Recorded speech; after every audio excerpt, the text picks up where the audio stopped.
नमस्कार। अपना उत्तराखंड के इस वक्त के बुलेटिन के साथ मैं हूं अनुपम। प्रदेश की हर छोटी बड़ी खबरों को लेकर के देहरादून से बड़ी खबर है। कल से शुरू होगा विधानसभा का सत्र।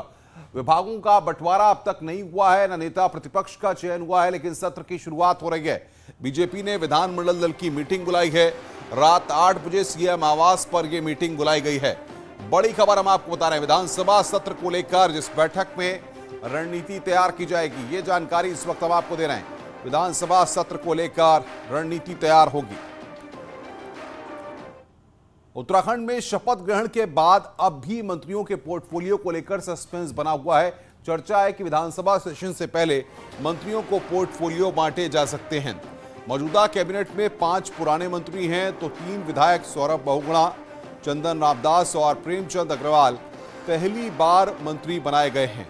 तो ऐसे में हालांकि कोई भी मंत्री पोर्टफोलियो को लेकर खुलकर कुछ भी नहीं कह रहा है, लेकिन इसका इच्छा सबकी मनपसंद डिपार्टमेंट पाने की है। चर्चा है कि सौरभ बहुगुणा हायर एजुकेशन जैसा डिपार्टमेंट चाहते हैं, वहीं चंदन रामदास समाज कल्याण, सुबोध उनियाल टूरिज्म और पावर डिपार्टमेंट चाहते हैं। माना यह भी जा रहा है कि कुछ विभागों को रिपीट करने के साथ कुछ नए विभागों से नवाजा जा सकता है। विधानसभा सत्र शुरू होने से पहले ये इंतजार भी खत्म होगा। जल्दी ही इसमें भी सकारात्मक कार्रवाई होगी। मुझे माननीय मुख्यमंत्री जी जो भी विभाग देंगे, सभी विभाग में जनता की सेवा करने का वादा होना चाहिए। और मैं कह रहा हूँ कि सब विभाग अच्छे हैं। जो भी जिम्मेदारी मुझे मिलेगी उसको ईमानदारी निष्ठा से निभाऊंगा। ये मुख्यमंत्री का विशेषाधिकार है, जब चाहे बांटे। सर, आपकी कोई चॉइस है? कोई चॉइस आपने हो क्या? देखिए, जो क्षमता अनुसार जो विभाग मिलेगा उसको चलाऊंगा। और बातचीत करने के लिए देहरादून से हमारे संवाददाता सुनील प्रभात हमारे साथ जुड़ रहे हैं। सुनील, वक्त बहुत हो चुका है लेकिन अब तक विभागों का बंटवारा नहीं हो पा रहा है और कल से सत्र की शुरुआत भी होनी है।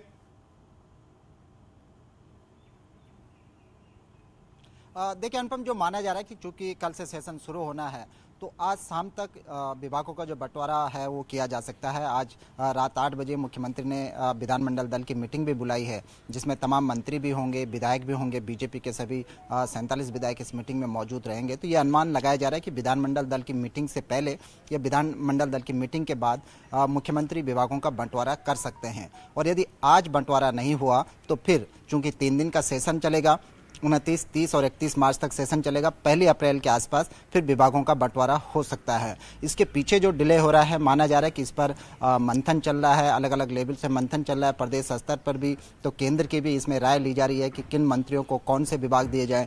जो चर्चा है कि जो महत्वपूर्ण विभाग हैं, हैवीवेट जो डिपार्टमेंट हैं, जैसे माइनिंग है, PWD है, इसके अलावा आबकारी है, इन महत्वपूर्ण विभागों को मुख्यमंत्री फिलहाल अपने पास रख सकते हैं, क्योंकि अभी कैबिनेट में 3 सीटें भी खाली हैं। जो पुराने मंत्री हैं उनको उनके विभाग रिपीट किए जा सकते हैं। इसके अलावा कुछ अदर डिपार्टमेंट उनको दिए जा सकते हैं और खासकर जो नए मंत्री हैं उनको भी नए डिपार्टमेंट दिए जा सकते हैं। हरक सिंह रावत के जाने से फॉरेस्ट डिपार्टमेंट खाली है। अरविंद पांडे इस बार कैबिनेट का हिस्सा नहीं है, पिछली बार उनके पास बेसिक शिक्षा था, वो इन नए मंत्रियों को ट्रांसफ़र किए जा सकते हैं। सभी मंत्रियों ने हालांकि अपनी चॉइस दी है, लेकिन अब किसको क्या डिपार्टमेंट मिलता है, खुद सुबोध उनियाल को आपने सुना कि ये मुख्यमंत्री का अधिकार है। और तमाम ये जो सस्पेंस बना सत्र से पहले आज एक बैठक भी बुलाई गई है, तो उस बैठक में क्या तय होगा और सत्र को लेकर भारतीय जनता पार्टी की स्ट्रेटेजी क्या है, रणनीति क्या रहने वाली है?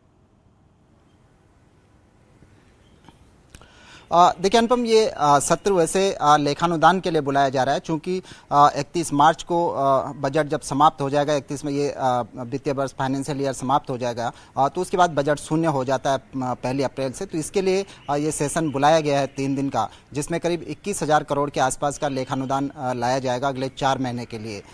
फ्लोर मैनेजमेंट के लिए आज की विधानमंडल दल की मीटिंग बुलाई है। एक परंपरा भी रहती है, जब सेशन होता है तो चाहे वो प्रतिपक्ष हो चाहे सत्ता पक्ष हो, अपने अपने विधायकों की मीटिंग बुलाते हैं, विधानमंडल दल की मीटिंग बुलाते हैं और उसमें फ्लोर मैनेजमेंट पर पूरी चर्चा की जाती है कि किस तरह से। बना के रखिए, आगे भी हम आपसे अपडेट लेंगे। सुनील प्रभात बड़ी खबर पर हमें अपडेट दे रहे थे। आगे बढ़ते हैं आप। विधानसभा चुनाव पूरे होते ही भारतीय जनता पार्टी अब 2024 के लोकसभा चुनाव की तैयारियों में जुट गई है।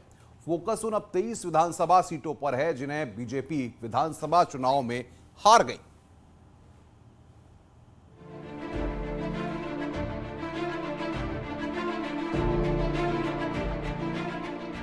विधानसभा चुनाव में एक बार फिर भगवा लहराने में सफल रही बीजेपी अब अपने अगले टारगेट के लिए जुट गई है। ये टारगेट है 2024 का लोकसभा चुनाव। अभी लोकसभा की 5 सीटें बीजेपी के पास हैं, लेकिन क्या 2024 में पार्टी इतिहास को दोहरा पाएगी? विधानसभा चुनाव परिणाम ने उसकी इस टेंशन को बढ़ा दिया है, क्योंकि विधानसभा चुनाव में बीजेपी जिन 23 सीटों पर जीत दर्ज नहीं कर पाई, उनमें 14 सीटें अकेले नैनीताल और हरिद्वार लोकसभा क्षेत्र की हैं। ऐसे में बीजेपी अब हार के कारण तलाशने जा रही है। आगे 2024 में हमारे आम चुनाव होने जा रहे हैं, उसके लिए किसी प्रकार से किसी भी प्रकार की कमी न रह जाए, उसके लिए हम तैयारी करने जा रहे हैं। और भारतीय जनता पार्टी किसी भी कमी को दूर, सभी प्रकार की कमी को दूर करने के लिए अपनी इस तरह से तैयारी कर रही है। बीजेपी ने अपने 12 पदाधिकारियों को इन सीटों पर हार की समीक्षा के लिए भेजा है, जो संबंधित विधानसभा के प्रभारी, सह प्रभारी, संयोजक, चुनाव प्रबंधन समिति, मंडल अध्यक्ष, महामंत्री, शक्ति केंद्र संयोजक और शक्ति केंद्र प्रभारी से बात करके हार के कारणों की रिपोर्ट तैयार करेंगे। तो जिन विधानसभा में कुछ वोटों के कारण से हम रह गए, उसमें कारण क्या रहे, उनको ढूंढने के लिए हमको कहा है पार्टी ने। मेरे पास भी 2 विधानसभा में से ऐसे कई पदाधिकारी को लगाया गया है। समीक्षा का फोकस हरिद्वार और उधम सिंह नगर जिले। यूएस नगर में बीजेपी को 9 में से सिर्फ 4 सीटें हाथ लगी, तो सबसे लचर हाल हरिद्वार में रहा, जहां 11 में से बीजेपी सिर्फ 3 ही सीटें जीत पाई। देहरादून से न्यूज़ 18 के लिए सुनील नवप्रभात की रिपोर्ट।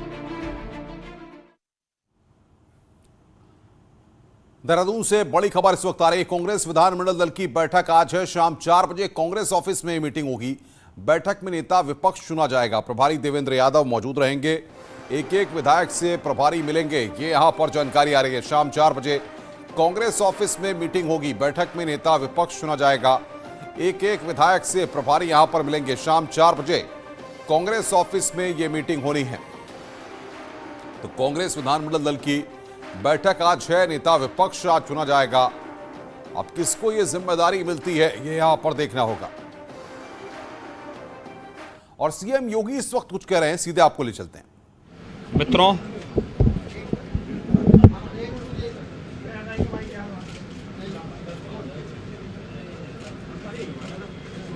अठारहवीं विधानसभा के लिए नवनिर्वाचित सदस्यों के शपथ ग्रहण का आज से कार्यक्रम प्रारंभ हो रहा है। देश के सबसे बड़े राज्य के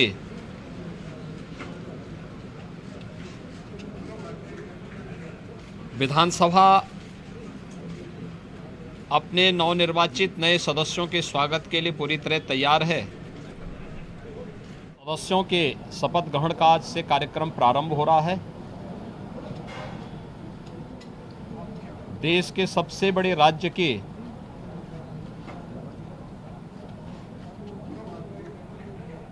विधानसभा अपने नवनिर्वाचित नए सदस्यों के स्वागत के लिए पूरी तरह तैयार है।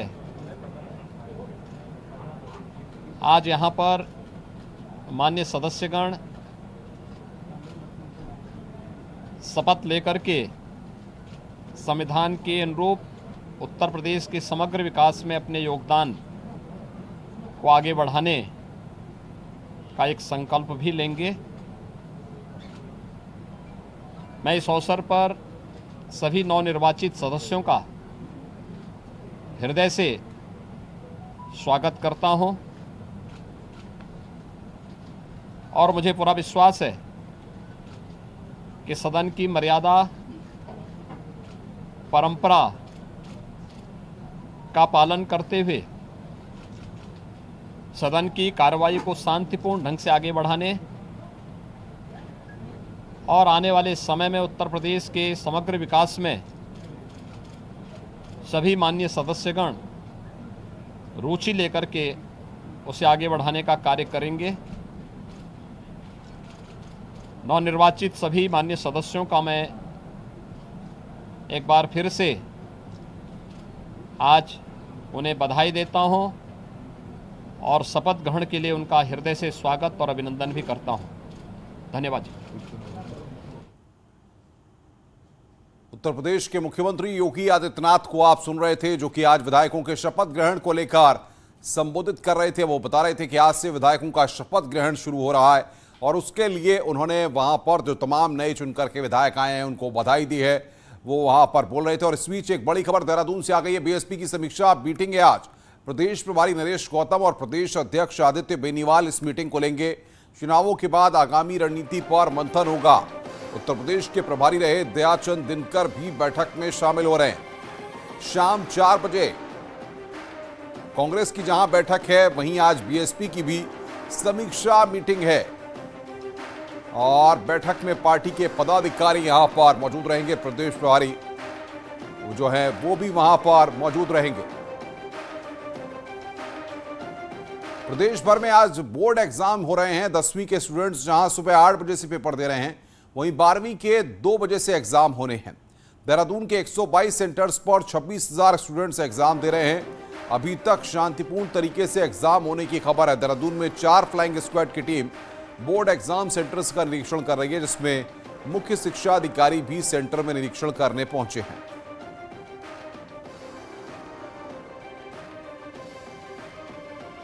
तो एग्जाम के लिए 1333 सेंटर बनाए गए हैं। उत्तराखंड की बोर्ड परीक्षाओं की शुरुआत आज से हो गई है। 10वीं और 12वीं की परीक्षाएं शुरू हुई हैं। हाई स्कूल में 1,29,785, इंटरमीडिएट में 1,13,170 परीक्षार्थी शामिल हो रहे हैं और उससे पहले छात्रों में उत्साह दिखाई दे रहा है। तो आज से उत्तराखंड बोर्ड की परीक्षाओं की शुरुआत हो गई है। एग्जाम के लिए 1333 सेंटर बनाए गए हैं। इसमें बोर्ड की परीक्षाएं स्टार्ट हो चुकी हैं। देहरादून जनपद में 122 हमारे केंद्र हैं। सारे केंद्र से हमारी जो कंट्रोल रूम में बातचीत हो गई है, कहीं कोई ऐसी दिक्कत नहीं है। और बच्चों को भी हम ये प्रयास करें कि बच्चे भी किसी प्रेशर में ना आए और विदाउट प्रेशर बच्चे एग्जाम दें। टीचर्स की कहीं कोई कमी नहीं है।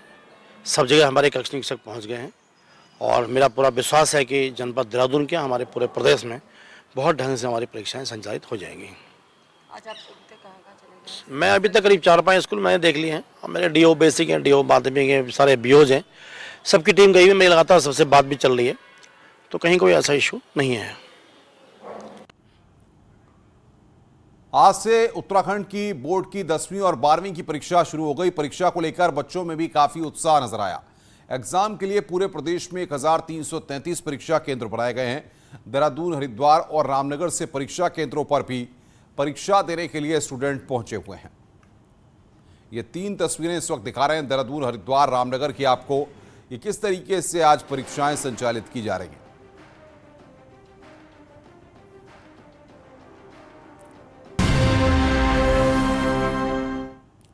बाजार में तेंदुओं के आबादी में धमकने से लोगों में दहशत का माहौल है। ताजा मामला बाजपुर के लुतपुरा गांव का है, जहां एक तेंदुआ पेड़ पर चढ़ा नजर आया। इसका वीडियो वहां मौजूद एक व्यक्ति ने मोबाइल में बना लिया। अब यह वीडियो वायरल हो रहा है, जिसमें देखा जा सकता है कि तेंदुआ पेड़ में बैठा है और लोगों को देखकर पेड़ के उतरने लगता है और छलांग मारकर वहां पर गन्ने के खेत थे उसमें घुस जाता है।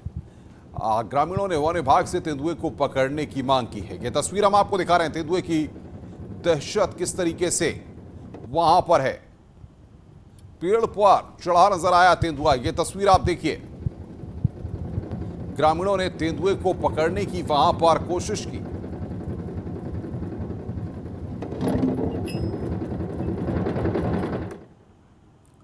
नैनीताल को 6 महीने का वक्त जरूर बीता, लेकिन इस आपदा के जख्मों का इलाज अब भी बाकी है। सड़कों से लेकर सिंचाई, नहरों का काम अब तक शुरू नहीं हो सका है, तो लोग सरकार से गुहार लगा रहे हैं। देखिए हमारी रिपोर्ट।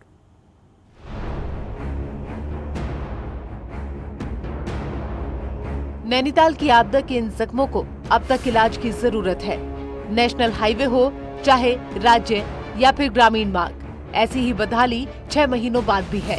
हालात ये है कि सरकारी मदद का इंतजार कर रहे गांव के लोग बाढ़ सुरक्षा के काम होने के इंतजार में हैं, तो सिंचाई और पेयजल की लाइनें ठीक कराने की मांग सरकार से की जा रही है। सभी रोडें अस्त व्यस्त हैं और जो आपदा से जो क्षतिग्रस्त सड़कें थी, उनका भी अभी पुनर्निर्माण नहीं हो पाया है, न कोई धनराशि जारी हो। और इस क्षेत्र के जो निवासी हैं, ये सरकार से डिमांड करते हैं, मांग करते हैं कि शीघ्र इन नहरों का, इन पेयजल लाइनों का और सड़कों का जो है इनको ठीक किया जाए। दरअसल पिछले साल 17 से 18 अक्टूबर की आपदा ने नैनीताल के रामगढ़, ओखलकांडा और बेताल घाट ब्लॉक पर कहर बरपाया था। इस आपदा की चपेट में कई घर आ गए थे तो कई लोगों की हादसे में मौत भी हो गई थी। जमीनों के बहने से खेतीबाड़ी चौपट हो गई थी, लेकिन राहत अब तक नहीं मिली। उसमें जितने भी आपदा के काम होने हैं तो उसमें आपदा में ऐसी रोक टोक नहीं होती है, तो इसलिए इसी को दृष्टिकोण में रखते हुए भी हम लोगों ने ये धनराशि वगैरह भी स्वीकृत की है।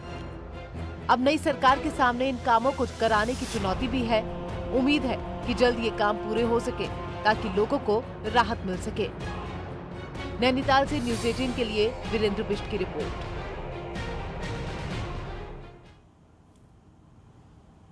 उत्तरकाशी में बड़कोट तहसील के कोटला गांव में एक मकान में भीषण आग लग गई। आग में 3 मंजिला लकड़ी के मकान सहित लाखों का सामान जलकर खाक हो गया। बड़ी मशक्कत के बाद ग्रामीणों ने आग पर काबू पाया है।